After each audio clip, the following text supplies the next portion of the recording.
Sandra's Corner. This morning we're going to be discussing the homestead staple, sourdough. Now I'm going to go over how to make a sourdough starter, just in case you don't know how. I've covered it on other channels, but today is the first time for this channel. So when you're making a sourdough starter, you start with a plastic or a glass bowl. You add 1 cup of white flour and 1 cup of filtered water. The reason for the white flour instead of whole wheat flour is that it'll help the yeast grow quickly. Filtered water is important because chlorine in tap water can inhibit yeast growth. So everybody has wild yeast wherever they live. It's just a matter of how active it is and what the flavor is going to be like. And this is always one of the first things I do when I get to a new place is start a sourdough starter.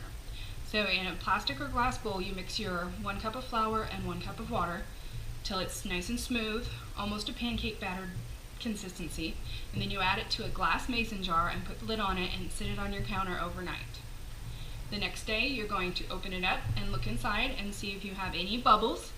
That's a good thing if you do. If you don't have any bubbles yet, don't worry, they will happen. You remove half of your starter and set it off in a glass or plastic bowl. And then back to your jar, you're going to add a 1/2 cup of white flour and a 1/2 cup of filtered water. Stir it with a wooden spoon or a fiberglass spoon or a bamboo spoon, anything that's not metal, because sourdough is reactive and at this point it's going to start being sourdough. So you're going to stir that up really good and put the lid on it and put it back on the counter overnight. Now the starter that you took out is not got enough yeast growing in it yet to rise on its own, so you'll want to add some commercial yeast and then add your flour and water and salt and make a nice loaf of bread. The next day you're going to open your sourdough starter again and look inside. This time you should see ample bubbles. It shouldn't be foamy, but there should be lots of bubbles, sometimes some of them even crawling up the sides. You're going to remove half of your starter again to a bowl and make that into a loaf of bread if that's what you choose to do. And back into the jar, you're going to add another 1/2 cup of flour and a 1/2 cup of filtered water, stir it, put the lid on it, and put it back on the counter overnight. The next day, your starter should be ready. If you open it, you should see lots of activity. If you smell it, it should have the smell of sourdough bread.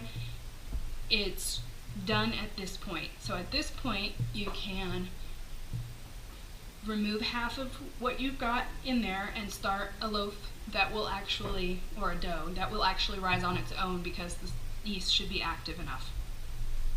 Then you're going to want to do what's called feeding your starter, which is putting back in a 1/2 cup of flour and a 1/2 cup of filtered water, stir it up, leave it on the counter for a few hours until you see plenty of bubbles going, and then you just put it in your refrigerator. And you can store it in your refrigerator indefinitely. It's good to feed it once a week. Sometimes you can go a lot longer than that between feedings, but for its health, once a week is great. So I will show you what you do with the starter now if you're going to make the griddle cakes, or griddle muffins, which is what I'm getting ready to make, or your sourdough bread out of it. You're going to make what I will call a sponge, and that's with that half of your starter in that bowl. You're going to add to it a little bit more water and a little bit more flour, and you're going to make this a thicker consistency than the starter was. You're going to make it closer to a spoon bread, well, kind of between a spoon bread batter and a cake batter in consistency. I'll show you that right now. We'll call it a sponge for my sourdough bread is. I had my starter added to it with water and flour, and you can see how thick that is. You can see all the bubbles. That's exactly what you want. Here, the yeast is fairly active, but it takes a while. So I always do this step and keep it overnight, a minimum of 12 hours, sometimes 24. I have lived places where it only took 6 hours at this stage, and I have lived places where I had to do a 3-day rise. Now you get really, really sour bread at that point, but it takes a long time. So this has been sitting for about 12 hours. So here I have the board that I work on with a nice well of flour, and you'll see in the middle I have some salt, and that's all that sourdough bread takes is flour and water and salt, because the starter itself was simply made with flour and water. Now everybody has wild yeast where they live. It's just a matter of whether that wild yeast has a good flavor and whether it's very active. You'll know within the first few weeks of using your starter just how active your yeast is and whether or not you like the flavor.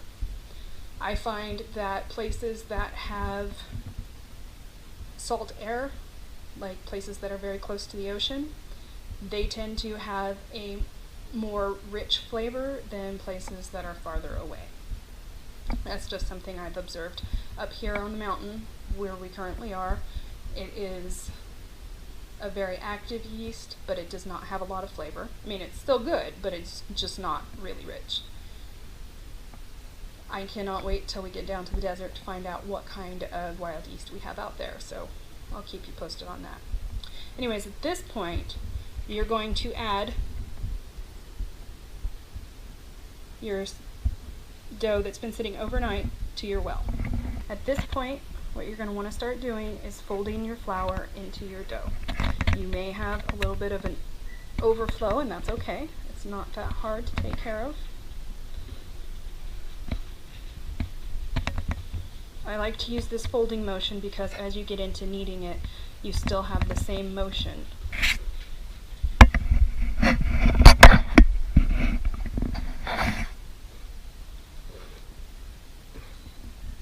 So for a regular loaf of sourdough bread, you're going to want to get your dough to a very elastic state where it is slightly tacky but does not stick to your finger when you put your finger on it.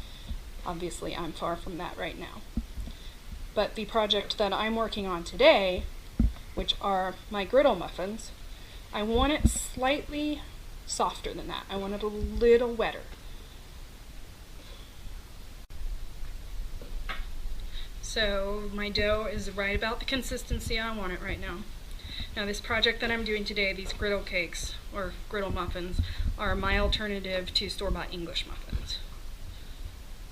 They're not English muffins because they're not made with cornmeal.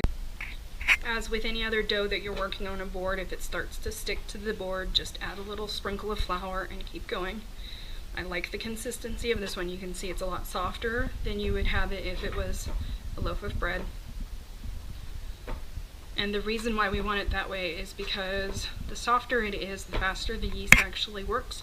And because we're doing these on a stovetop, we want that yeast to work pretty fast because we're not actually baking it. At this point, I'm going to pull it off into small pieces. See how sticky it is? I can just go get some flour on my hands if it's too sticky for me.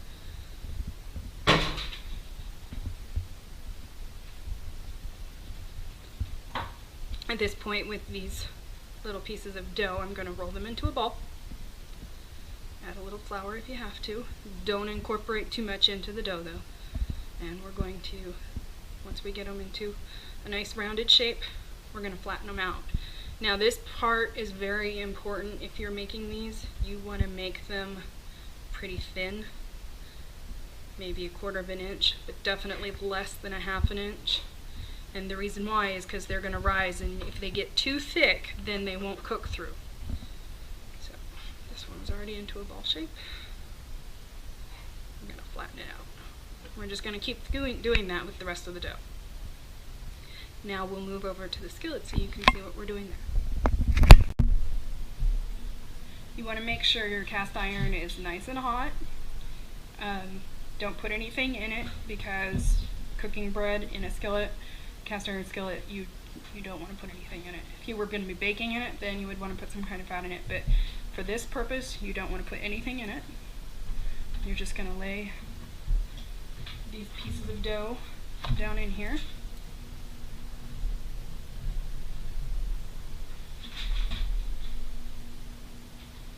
Now it's going to take a little while before they're ready to turn. If you keep an eye on this and you keep watching, you'll see it start to rise. That one's starting to rise right there already. So these have been in the skillet for about 2 minutes, and I'm ready to go ahead and do the first turn. You can see it's starting to brown a little bit there. You can see how much it's risen a little bit. We want to make sure not to burn them, and we want to make sure to turn them a couple times so that they cook evenly.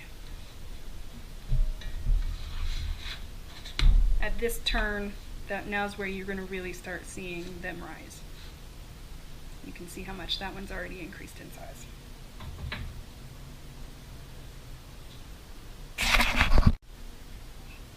Here we are ready for the next turn.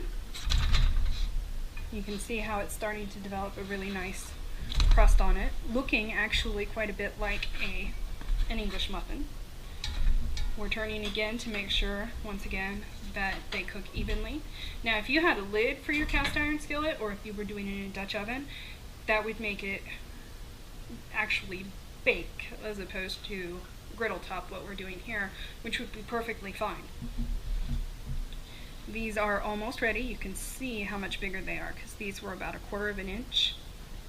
They've grown to be over an inch in depth. So they are rising very nicely. That shows you just how active our yeast is here. They're going to be ready to take out in just a couple more minutes.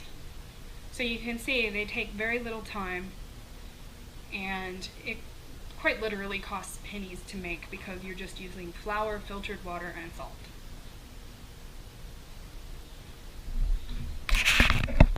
So here they are out of the skillet. Once you get them to this point, you can just slice them down the middle if you're ready to use them, like I have done with this one. You can see those nice bubbles and how steamy it is. And they're perfect for sandwiches, or you can toast them for breakfast. The amount of dough you would use to make a standard loaf of bread will make between 8 and a dozen of these. You can make up enough of them to freeze them or keep them in the refrigerator. It's really quite quick and simple, and you can decide how big you want them. These are bigger than a standard English muffin because I have teenage boys to feed and they like to eat a lot. So just a little idea, something new to make with your sourdough. Remember how multi-purpose sourdough can be. We'll see you next time.